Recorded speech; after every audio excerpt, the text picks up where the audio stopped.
নমস্কার, আমার নাম মাহানিয়া পাল। আমি সতী হয়ে আসছি একটা নতুন গল্প নিয়ে।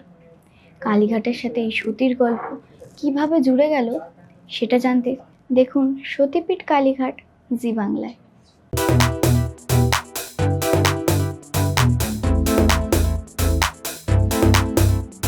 জি বাংলায় সতীপীঠ কালীঘাট নামে একটি ধারাবাহিক আসছে। এই ধারাবাহিকে আমাকে আপনারা একটু নতুন রূপে দেখতে পাবেন, স্বামী ব্রহ্মানন্দ গিরির চরিত্রে।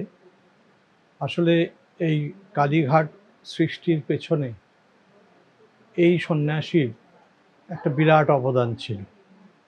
আপনারা দেখুন, আশা করি আপনাদের ভালো লাগবে। টলিউড ফোকাস কলকাতা চ্যানেলটি আপনাদের ভালো লেগে থাকলে লাইক করুন, সাবস্ক্রাইব করুন এবং অবশ্যই আপনাদের পছন্দের ভিডিওটি শেয়ার করুন। Tollywood focus Kolkata.